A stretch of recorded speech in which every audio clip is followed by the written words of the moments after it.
Hello everyone, you are welcome to my channel NM Minds Arena। आज की इस video से हम क्लास 7th की new NCERT book exploring society India and beyond को शुरू करने जा रहे हैं। चलिए इसके फर्स्ट चैप्टर से शुरू करते हैं, जिसका नाम है ज्योग्राफिकल डाइवर्सिटी ऑफ इंडिया। अब इसके हम टाइटल को सबसे पहले देखते हैं।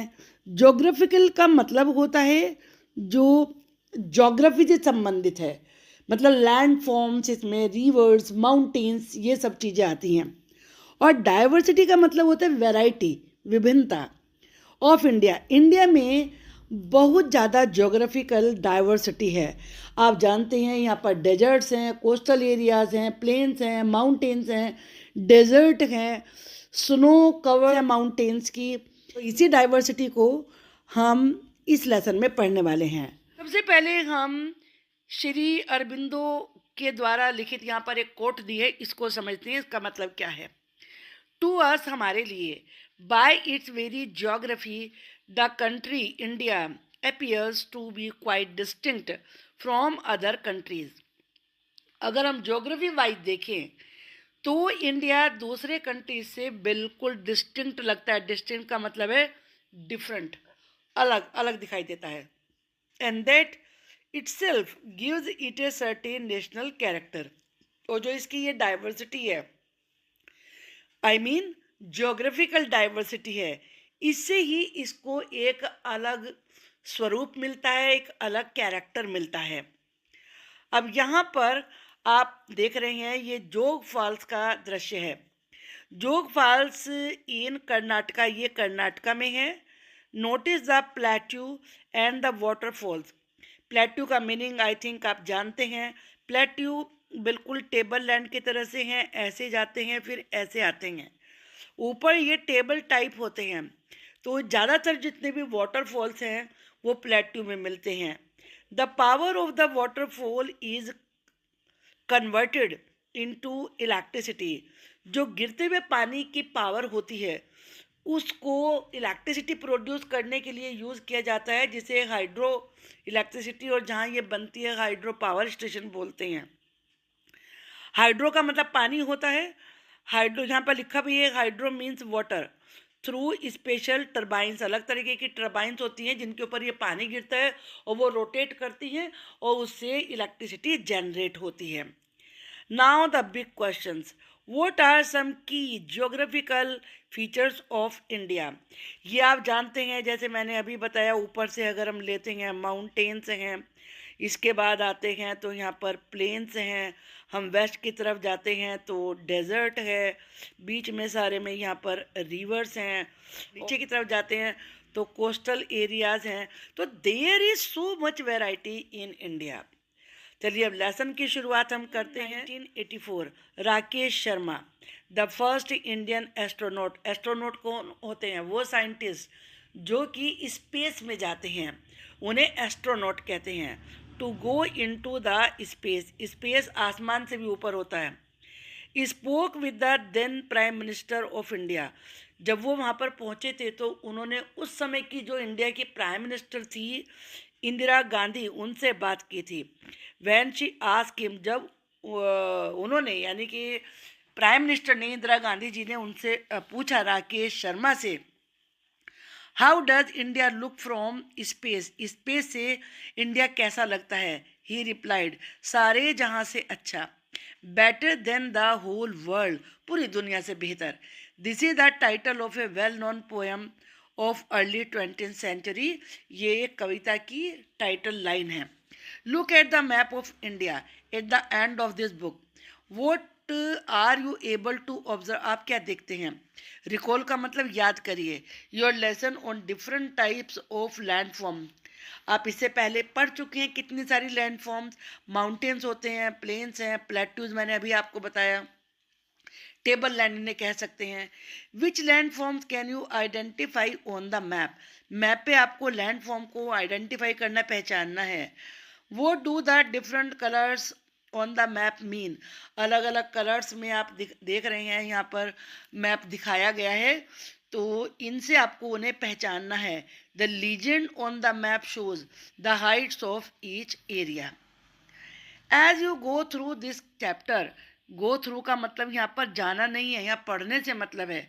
जैसे जैसे आप इस चैप्टर को पढ़ेंगे, remember to refer periodically to the physical map, तो आपको फिजिकल मैप को जरूर कंसल्ट करना है, तो लेसन ज़्यादा अच्छे तरीके से समझ में आएगा। It is the seventh largest country in the world. ये इंपॉर्टेंट फैक्ट है, इसे याद रखिए कि ये सेवंथ लार्जेस्ट कंट्री है India, and A part of Asia along with its neighbours, जो इसके नेबर्स हैं पाकिस्तान, बांग्लादेश, नेपाल, भूटान, श्रीलंका और Myanmar. It form the region known as the Indian subcontinent. इस पूरे एरिया को इंडियन सब कॉन्टिनेंट कहते हैं। सब कॉन्टिनेंट को छोटा continent, since it is a part of the continent of Asia, और ये एशिया कॉन्टिनेंट का पार्ट है। ओफन अक्सर for the purpose of discussion we refer to 5 region, 5 region का जिक्र आता है। द ग्रेट माउंटेन जोन, जिसमें कि हिमालयाज आते हैं, the plains of the Ganga and the Indus. फिर थर्ड पे आता है डेजर्ट रीजन, फिर आता है सदर्न पेनिनसुला, और उसके बाद आइलैंड्स भी आते हैं।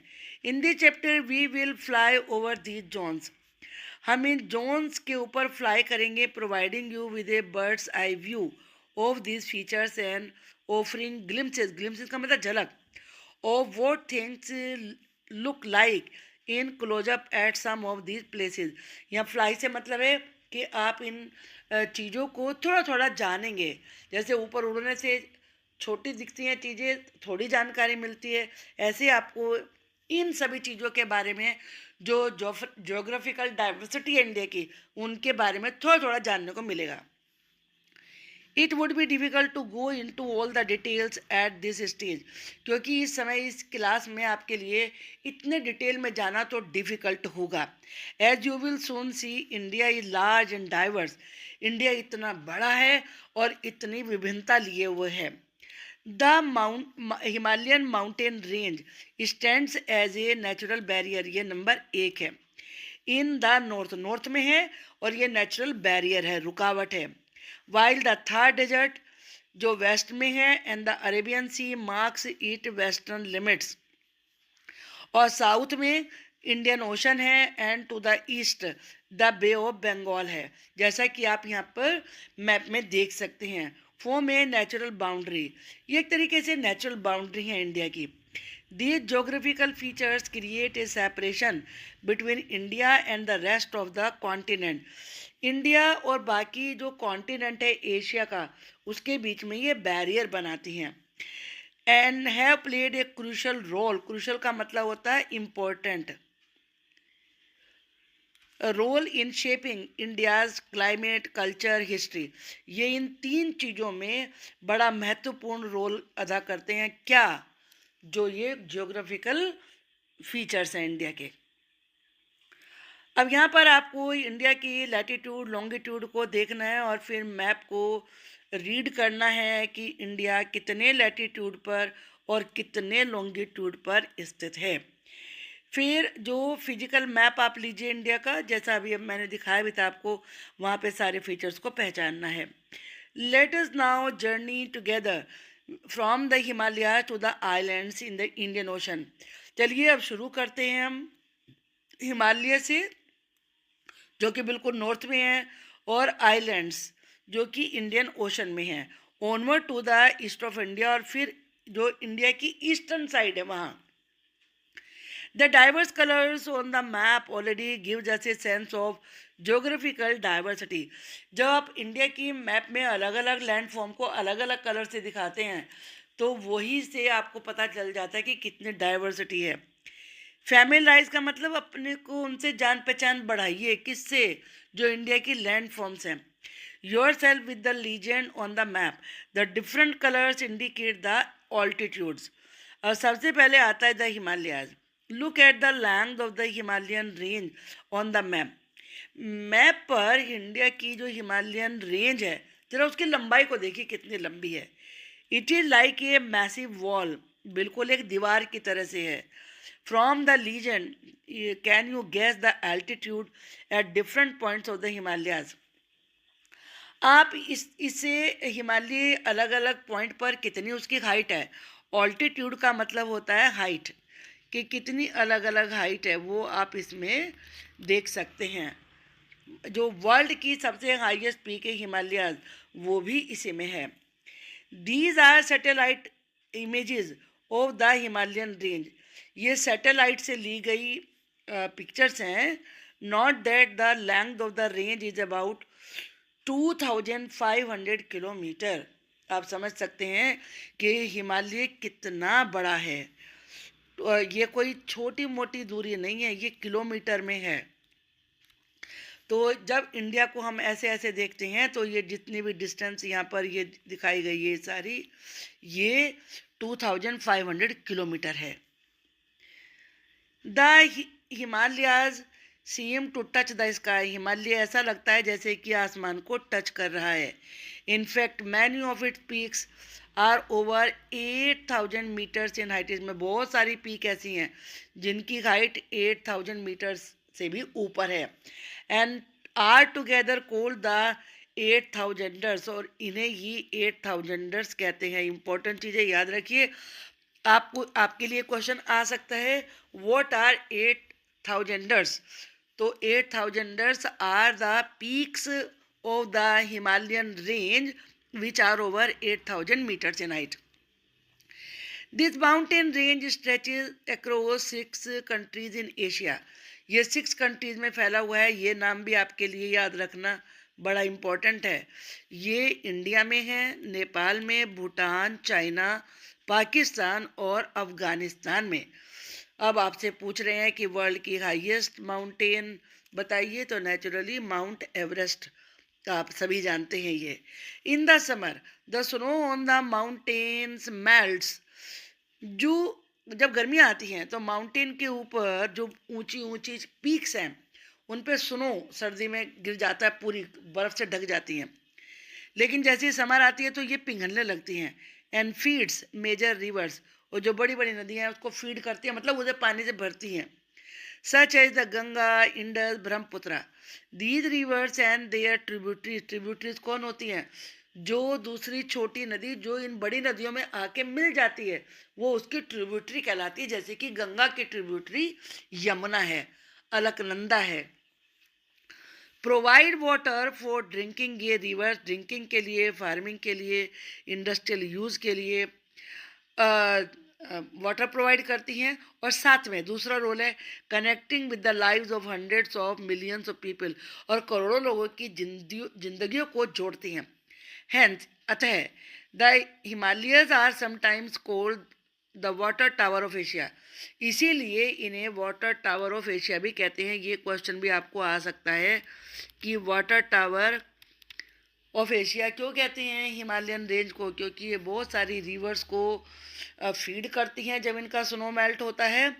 और ये बहुत सारे जो लोग हैं जो कि hundreds of millions of people हैं उनके लाइफ को सपोर्ट करती हैं।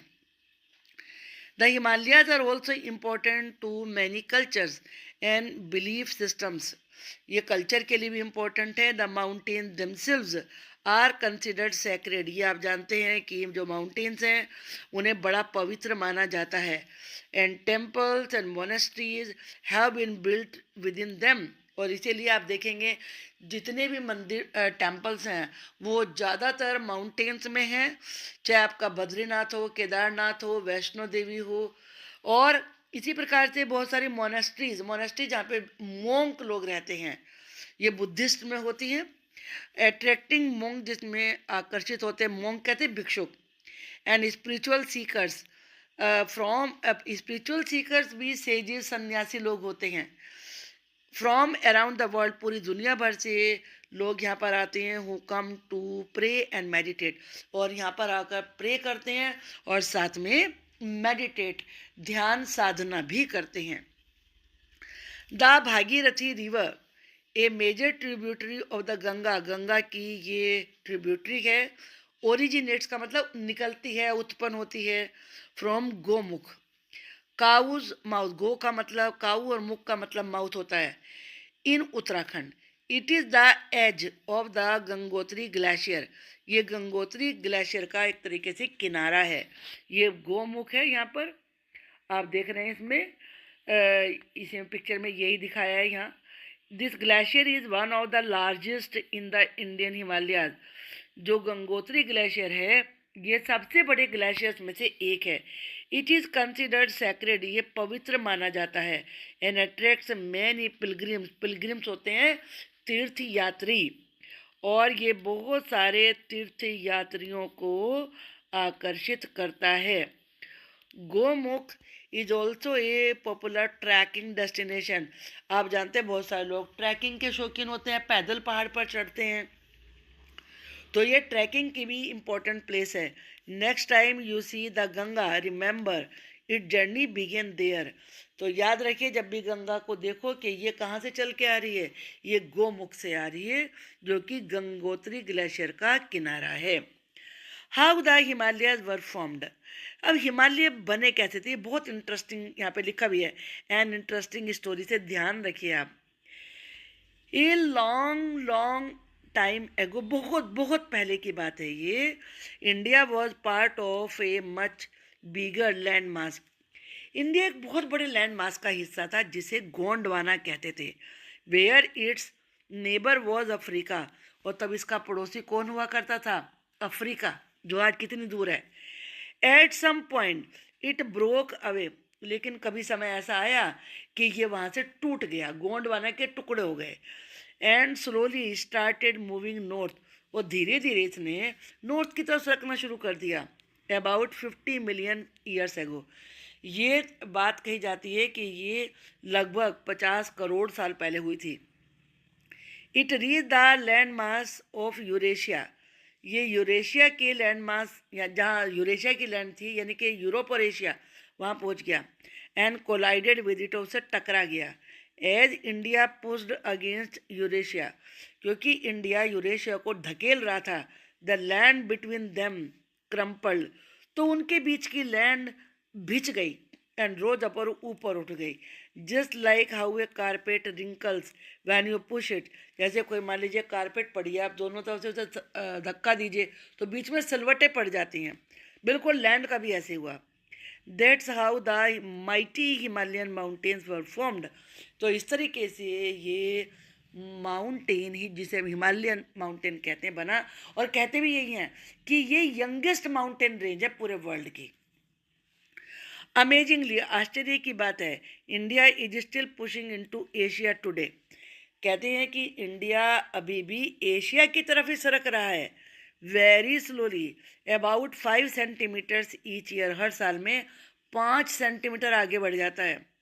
विच is much slower than the rate at which your hair grows, ये आपके बाल ग्रो होने से भी बहुत कम की स्पीड है। This means Himalayas are still growing taller, जब देखा हिमालय बना कैसे, अब जब आगे सरक रहा है तो इसका मतलब क्या हुआ, जो रिंकल्स बने थे वो और ज़्यादा ऊपर उठ रहे हैं, तो इसलिए कहते हैं कि हिमालय की हाइट बढ़ रही है। Just a tiny bit each year, हर साल थोड़ा थोड़ा। अबाउट 5 मिलीमीटर्स, 5 मिलीमीटर्स और ज़्यादा ऊंचा हो रहा है। बट ओवर ए मिलेनियम, लेकिन हजारों साल के बाद, that adds up to 5 metre, ये जुड़ जुड़ के 5 मीटर हाइट बढ़ जाएगी। अब ये इंडिया की जर्नी है, यहाँ पर दिखाई गई है इंडिया जर्नी टू यूरेशिया, यहाँ से आप इसको देख सकते हैं। ये 71 मिलियन ईयर्स अगो ऐसे हुआ यहाँ पर ये, और आज का इंडिया यहाँ है। ये यहाँ से ये गोंडवाना से टूटा ये हिस्सा, और टूटने के बाद ये इतना हिस्सा अलग हुआ, और ये फिर यहाँ पर बढ़ता रहा। ये 71 मिलियन ईयर्स एगो की बात है, ये 55 मिलियन ईयर्स एगो की बात है, ऐसी शेप हो गई। 38 मिलियन ईयर्स एगो ये इस शेप में आ गया, और जैसा फिर आज 10 मिलियन ईयर्स एगो इसकी शेप थोड़ा ऐसी थी ये वाली, और आज ऐसी बन गई है। पर भी आप देख, folded layers of Himalayan rock, जैसे लग रहा है ना ये सलवटें पड़ी हुई हैं। Don't miss out, the word Himalaya is a combination, combination का मतलब है जोड़ के, कंबाइन करके बनता है, टू संस्कृत वर्ड्स, हिम जिसका मतलब सुनो होता है, और आलय मीनिंग होता है एबोर्ड घर, और ड्वेलिंग या रहने की जगह, 10 एबोर्ड ऑफ स्नोज का मतलब हिम का, बर्फ का घर। Himalayas are broadly categorise into 3 main ranges, Himalaya की 3 मेन रेंजेस हैं, इन्हें याद रखिए, ये भी एक इम्पॉर्टेंट क्वेश्चन का आंसर है कि कौन कौन सी रेंजेस हैं। पहली है the Himadri, the greater Himalaya, सबसे ऊंचे वाले हिमालयस में आते हैं, are the highest and the most rugged, बहुत खुरदरे हैं ये, of the range, home to towering peaks, जो ऊंची ऊंची पीक्स हैं वो भी इसी में हैं, लाइक माउंट एवरेस्ट और Kanchenjunga. This region remains snow covered throughout the year, यहाँ हमेशा बर्फ ही जमी रहती है। लाइफ हेयर इज टफ, यहाँ जिंदगी बहुत टफ है। And there are not many human settlements का मतलब बस्तियाँ, यहाँ पर ज़्यादा बस्तियाँ नहीं हैं, यहाँ आदमी नहीं रहते ज़्यादातर। इसके बाद आता है द हिमाचल, ये लोअर हिमालयाज है, लाई साउथ ऑफ ग्रेटर हिमालयाज, ये ग्रेटर हिमालय के साउथ में है। मान लीजिए ये हिमालय यहाँ पर जा रहा है, तो ये सबसे ऊपर हिमाद्री हुआ, फिर इसके साउथ में, ये नॉर्थ में है तो ये नेचुरली इधर साउथ में होगा, तो ये हिमाचल है, साउथ में है ये ग्रेटर हिमालयाज के। And have a more moderate climate, यहाँ मॉडरेट क्लाइमेट है, मॉडरेट का मतलब होता है जो ज़्यादा ना तो हॉट हो और ना ही ज़्यादा कूल हो। अलाउइंग रिच बायोडाइवर्सिटी, इस एरिया में बहुत ज़्यादा प्रकार की डाइवर्सिटी है, बायोडाइवर्स लाइफ की डाइवर्सिटी है। ह्यूमन हैबिटेशन है, यहाँ व्यक्तियों की बस्तियाँ भी, रहने की जगह है। पॉपुलर हिल स्टेशन सच है नैनीताल उत्तराखंड में, दार्जिलिंग वेस्ट बंगाल में, शिमला हिमाचल प्रदेश में, मसूरी उत्तराखंड में, ये इसी रीजन में है, हिमाचल में। बाद आती है द थर्ड है शिवालिक हिल्स, ये आउटर हिमालयाज है, form the outer most and lowest range, ये सबसे नीचे वाला हिस्सा है, consisting of rolling hills and dense forest, यहाँ घने जंगल हैं और हिल्स हैं जो ढलानदार हैं। These foothills are rich in wildlife, यहाँ पे वाइल्ड लाइफ ज़्यादा है। Serving as a transition zone between the Himalayas and the Gangetic plains, Gangetic plain और हिमालय के बीच में एक ये जोन ऐसा है जहाँ मतलब हिमालय से प्लेन में पहुँचते हैं, इन्हें नॉर्दर्न प्लेन्स भी इस एरिया को कहा जाता है। अब आपको क्या करना है, can you locate the names of the state in the different parts of the Himalayas, Himalaya के डिफरेंट पार्ट में जो अलग अलग स्टेट हैं उनके नाम बताइए, जैसे जम्मू एंड कश्मीर है, हिमाचल प्रदेश है, उत्तराखंड है, तो वो आप उसमें लोकेट करिए। Miss out, the traditional house construction method in the western Himalayan region is known as Kathkuni, मतलब ये एक पारंपरिक तरीका है वेस्टर्न हिमालय रीजन में घर बनाने का, और या फिर से धज्जी दीवारी भी कहते हैं। ये स्टाइल ऑफ हाउसेज है, ये combination of locally available stone, इसमें जो वहाँ पर लोकल में पत्थर मिलते हैं उनसे बनाया जाता है, और वुड यूज़ की जाती है, which not only keep the house warm, इससे हाउस वार्म भी रहता है, and also resist damage in the event of mild earthquake, और अगर हल्का वाला अर्थक्वेक आता है तो घर को डैमेज भी नहीं होता, नुकसान भी नहीं होता, डैमेज कहते हैं नुकसान को, यानी कि किसी भी प्रकार की हानि को डैमेज कहा जाता है। चलिए अब आगे देखते हैं, डोंट मिस आउट। यहाँ लिखा है the great Himalayan national park in Himachal Pradesh has a wide diversity of flora and fauna. आप जानते हैं फ्लोरा कहते हैं वेजिटेशन को, यानी कि पौधे वगैरह को कहा जाता है वेजिटेशन, और जो फौना होता है वो होते हैं एनिमल्स, यानी कि इसमें एनिमल्स की, वेजिटेशन प्लांट्स की बहुत ज़्यादा डाइवर्सिटी है। The park has been declared world heritage site by UNESCO, UNESCO ने इसे वर्ल्ड हेरिटेज साइट डिक्लेयर किया है। द बायोडाइवर्सिटी, इसका मतलब आई थिंक आप जानते होंगे, बायो का मतलब लाइफ होता है और डाइवर्सिटी का मतलब वैरायटी होता है। कहने का मतलब यह है जहाँ पर विभिन्न प्रकार का जीवन पाया जाए, बर्ड्स, एनिमल्स, रेप्टाइल्स, प्लांट्स, सब ये लाइफ वाली ही चीज़ें हैं। Of the park is being preserved by the government, government भी इसको प्रिजर्व कर रही है, as well as the village communities, और जो गाँव की वहाँ पर कम्युनिटीज़ रहती हैं वो भी इसे प्रिजर्व करती हैं। ये पार्क के अंदर रहते हैं लोग। चलिए ज़रा यहाँ पर झलक भी देख लेते हैं। ये नंबर 1 पर यहाँ पर दिया है great Himalayan national park conservation area. ये एरिया कंजर्व किया गया है यहाँ पर जो आप ये देख रहे हैं। और सेकंड नंबर पर है हिमालयन मोनाल। ये हिमालयन मोनाल है और ये उत्तराखंड का तो स्टेट बर्ड भी है। थर्ड नंबर पर है मोनेस्ट्री इन लद्दाख।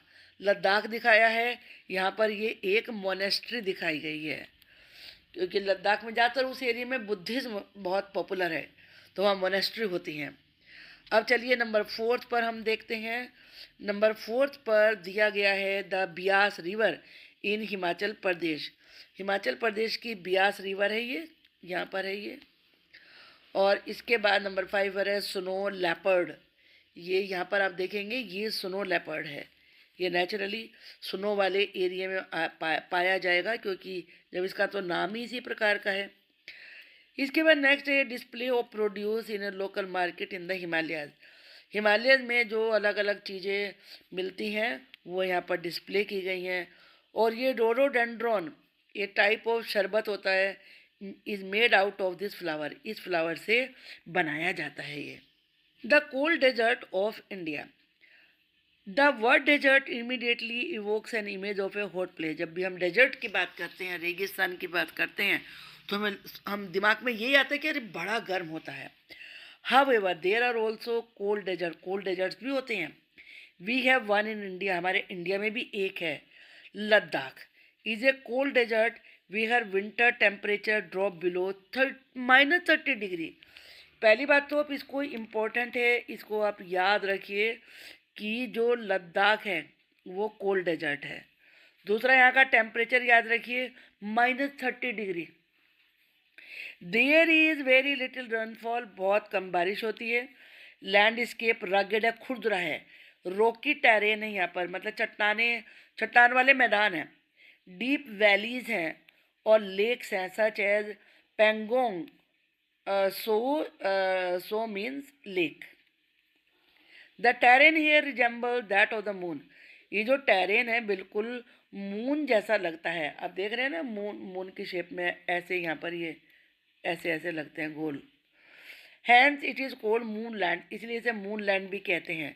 ये भी इम्पोर्टेंट चीज़ है, ये आपको आ सकता है एग्ज़ाम में। ये इम्पोर्टेंट चीज़ें फिल इन द ब्लैंक्स में ऐसी आ जाती हैं या एमसीक्यू में। जियोलॉजिस्ट एक्सप्लेन, जियोलॉजिस्ट कौन लोग होते हैं? जियो का मतलब होता है अर्थ और लॉजिस्ट का मतलब, लॉजी कहते हैं स्टडी को, और जो पढ़ते हैं वो लॉजिस्ट हो गए। तो जो अर्थ की स्टडी करते हैं उन्हें कहते हैं geologist. Explain the formation of this terrain. As we saw earlier, by the fact that mountains were folded when the Indian landmass collided with Eurasia. जब इंडियन लैंड मास यूरेशिया से जाकर टकराया तो उसमें तह बन गई। This folded portion was part of N ocean. और ये जो फोल्ड किया हुआ हिस्सा है ये एक ओशन का हिस्सा था। यहाँ पे पहले कभी समुद्र था। So the rocks in this area are made usually of sand and clay. अब आप जानते हैं ओशन में तो सैंड होता है, तो इसीलिए जो ये वाली रॉक्स हैं इस एरिए की, ये किससे बनी हुई हैं? ये बनी हुई हैं सैंड से और क्ले से। पेंगोंग सो लेक है जो लद्दाख में है। दिस लेक है सॉल्टी वाटर, इसका पानी सॉल्टी है, अनलाइक मोस्ट अदर लेक्स, जबकि ज़्यादातर लेक में सॉल्टी नहीं होता। The saltness is a result of the minerals. क्योंकि जो ये बात ये बड़ी इंटरेस्टिंग है, याद रखिए कि प्लेट्यूज में ज़्यादातर मिनरल्स पाए जाते हैं, तो यहाँ की लैंड में मिनरल्स हैं, तो उनसे ही इसका जो वाटर है वो सॉल्टी हो गया है। That dissolve from the surrounding mountain areas.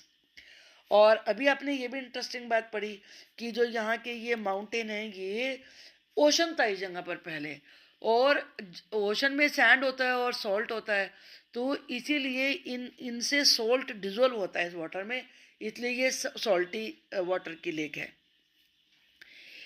Wind and rain have eroded the mountains in the shape you see in the photograph.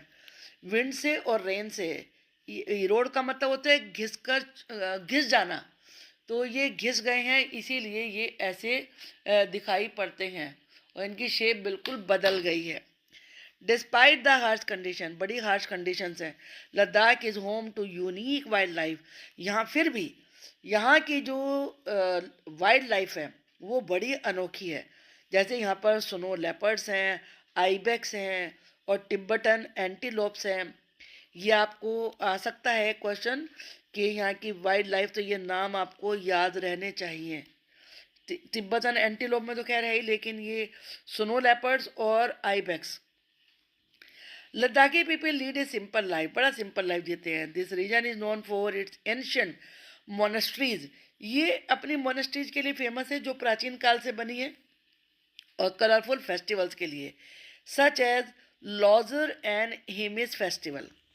अब चलिए पढ़ते हैं द गंगेटिक प्लेन्स।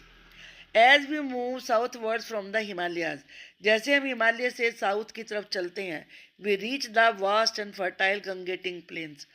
तो बहुत ही उपजाऊ और बहुत बड़ा हमें गंगा रिवर से बनाया हुआ प्लेन दिखता है। These plains have been an important part of the history and civilisation of India. इन गंगेटिक प्लेन का इंडिया की हिस्ट्री में, यहाँ की कल्चर में, सिविलाइजेशन में बहुत बड़ा रोल है। These plains are nourished by mighty rivers, बहुत बड़ी बड़ी पावरफुल नदियाँ इस प्लेन को पोषित करती हैं। माइटी का मतलब पावरफुल, नरिश का मतलब है they make it fertile. Originating from the Himalayas, वो रिवर जो हिमालय से निकलती हैं, providing a vital life line, एक तरीके से वो इस प्लेन में रहने वाले लोगों के लिए लाइफ लाइन है, उनकी ज़िंदगी है। वाटर मिलता है क्योंकि the Ganga, Indus and Brahmaputra river systems along with their extensive network of tributaries, खाली रिवर ही नहीं, इनकी जो बहुत सारी ट्रिब्यूटरीज हैं, ट्रिब्यूटरी अभी आपको बताया था, वो छोटी रिवर जो जाके किसी बड़ी रिवर में मिलती है वो उसकी ट्रिब्यूटरी कहलाती है। ये सारी ट्रिब्यूटरीज और rivers enrich the soil, soil को रिच बनाती हैं मिनरल से, making the region highly fertile, इसीलिए ये रीजन बहुत बहुत फर्टाइल है। आइडियल फॉर एग्रीकल्चर, और एग्रीकल्चर के लिए बेस्ट है। The rivers bring with them minerals, rivers अपने साथ मिनरल्स को लेके आती हैं जो कि सॉइल को रिच बना देता है। एनेबलिंग एबेंडेंट एग्रीकल्चर, इसीलिए इस एरिया में बहुत सारी खेती की जाती है। The river are also source of for generating electricity, केवल ये नहीं, दूसरा इसका क्या वर्क इससे होता है, इलेक्ट्रिसिटी प्रोड्यूस होती है। एक तो एग्रीकल्चर हो गया, ये नंबर 1 हो गया, दूसरा generating electricity. A large proportion of India population lives in this plains, और सबसे बड़ी जनसंख्या इंडिया की यही इन्हीं गंगेटिक प्लेन में रहती है। चलिए पहले कुछ पिक्चर्स की स्टडी कर लेते हैं। यहाँ पर दिखाया modern agricultural practices in the plains, tractor से की जा रही है खेती। Aerial view of Delhi with the river Yamuna on top right, यहाँ पर रिवर यमुना भी इसमें दिखाई गई है। तो इस प्रकार से ये दिल्ली का एरियल व्यू है। एरियल का मतलब होता है ऊपर से लिया गया। मल्टी क्रॉपिंग इन उत्तर प्रदेश, मल्टी क्रॉपिंग यहाँ पे देखिए कुछ और फसल उगाई है, यहाँ कुछ और है। तो मल्टी का मतलब मैनी तरह की, many types of crops are grown at the same time. Rural women working in a paddy, paddy का होता है राइस का फील्ड, जब जो राइस बाहर निकाल के हम खाते हैं निकल के, वो तो राइस होता है, और जिसमें से वो निकलता है वो पैडी कहलाता है। ये वेस्ट बंगाल का सीन है। The flat land of the northern plains has allowed for the development of an elaborate transportation network. Northern plains में फ्लैट लैंड है, इसलिए ट्रांसपोर्टेशन की भी यहाँ बहुत सुविधा है। Roads and railway network facilitate the movement of people, roads हैं, रेलवे नेटवर्क है, गुड्स भी इधर से उधर जाते हैं लंबी लंबी डिस्टेंसेस पर। As you will see in the tapestry of the past chapter, तो रिवर्स हैं जैसे द गंगा, द ब्रह्मपुत्रा और जो दूसरे रिवर्स हैं वो हजारों सालों से ट्रैवल के लिए और ट्रेड के लिए यूज़ की जाती रही हैं। यहाँ पर आप देखेंगे मोड्स ऑफ ट्रांसपोर्ट इसमें दिखाए गए हैं गंगेटिक प्लेन में। यहाँ पर ये रेलवे लाइन दिखाई गई है और ये यहाँ पर हाउस बोट है। Most rivers are named after goddesses. ज़्यादातर जो नदियाँ हैं देवियों के नाम पर हैं, गंगा, यमुना, कावेरी। लेकिन द ब्रह्मपुत्रा, ब्रह्म और पुत्र, ये फीमेल नहीं है, ये मेल है। However mean the son of Brahma. This river gets bigger during summer. ये रिवर गर्मियों में बहुत बड़ी हो जाती है। Instead of drying up, can you guess why? Notice the concentration of lighting in the plains. Plains में लाइटिंग को देखिए, what could be the reason for this concentration? Satellite image of the Gangetic plains, क्योंकि यहाँ पर population density बहुत ज़्यादा है, तो नेचुरली सभी लोग लाइटें भी जलाएंगे। The northern plains grey langur sits on a wooden beam. ये बीम होता है, ये बीम है, beam in Bandhavgarh National Park, Madhya Pradesh. ये है the majestic tiger that was on the verge of extinction. Extinction का मतलब होता है बिल्कुल समाप्त हो जाना, और वर्ज का मतलब है किनारे पर, बिल्कुल कगार पर था ख़त्म होने के। लेकिन तभी गवर्नमेंट ने प्रोजेक्ट टाइगर एक स्कीम चलाई, प्रोजेक्ट चलाया, जिससे कि इसको सपोर्ट मिला, has supported the return of the tiger to its habitats, और इनकी संख्या बढ़ने लगी। यहाँ दिखाया था इंडियन घड़ियाल, ये इंडियन घड़ियाल है। An adult is between 2.5 and 4.5 metre long. आप समझ सकते हैं कितना बड़ा होता है ये। आप ये समझिए कि आपके घर की जो छत की ऊंचाई है ये 10 फीट होती है, और 10 फीट में आप समझ सकते हैं कि कितने बनेंगे, 3 फीट होते हैं एक उसमें, तो 3 दूनी 6, 3 तिया 9, तब जाके ये आएगा। तो इतने बड़े से, और ये 4.5 तक होता है, तो आप समझिए कि एक घर से छोटे से छत से लेकर 1.5 गुना तक बड़ा होता है। This reptile is on the verge of extinction. ये भी एक्सटिंक्शन के कगार पर था।